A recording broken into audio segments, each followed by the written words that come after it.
flying under the radar.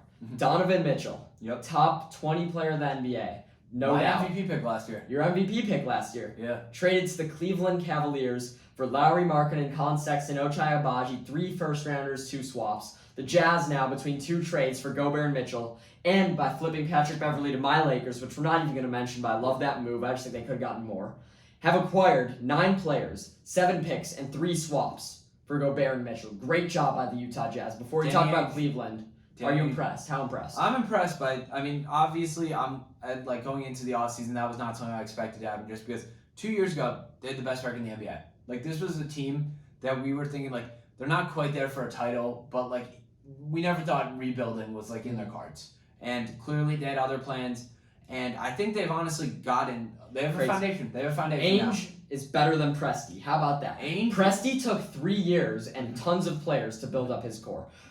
Ainge did it in 3 trades. By trading away 2 players, he built up as many first-round picks as OKC has. But I do think it's crazy how quick they abandoned ship, and everyone knew Gobert and Mitchell wasn't going to work. It's a little bit questionable. I think that they could have maybe put another year into it, but now Gobert's nothing. Now we don't even need to focus on that because now we have a lot to talk about. That being said, the 9 players and 7 picks, realistically, you can look at that as 9 picks and 7 players because 7 players and 9 picks. Well, Agbaji and Kessler. Yep. What I'm saying is you could look at Agbaji and Kessler as almost 2 picks. Yeah, it's more like 7 players and 9 picks. Yeah, exactly. Insane. I think that now they have great, when I say great foundation, they're going to be. There's no foundation. They have a great future. They have a great future. They have their pieces to build their future up now. Is what I'm trying to say.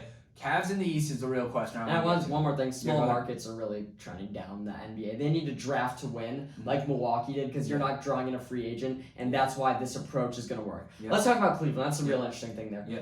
What were we going to say? I think they're a top 5 team in the East. I think that they're going to be extremely fun to watch. The thing about the East, we were talking about this all year last year, is you have so many teams that are like in the picture that I remember you said there's so many teams I could see them winning a series, but only so many teams can really win a series. I have 8 teams in the East winning a first-round series. Exactly. Only 4 can do it. They're just another one of those teams now. They're another team that could win a series, but who knows? They're better than that. They're in a tier way ahead of teams like the Bulls. I think they're maybe ahead of the Sixers. Here's what I think about the East.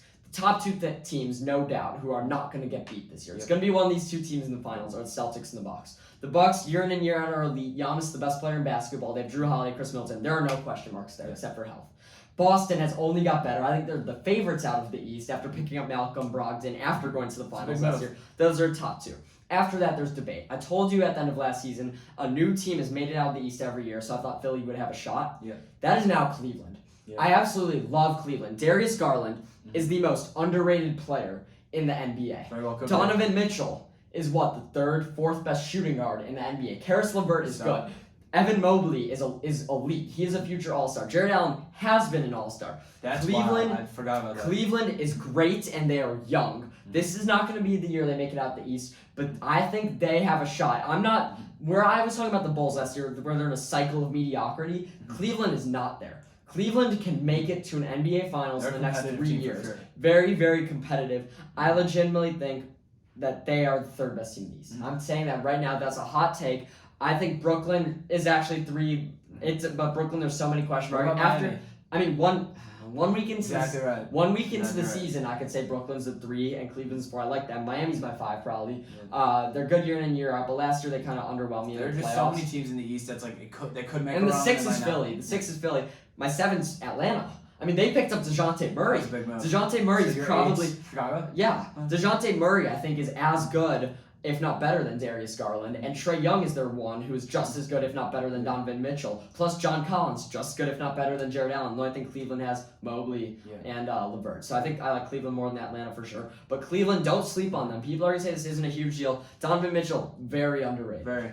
As I say, Donovan Mitchell's been one of my favorite players for the longest time.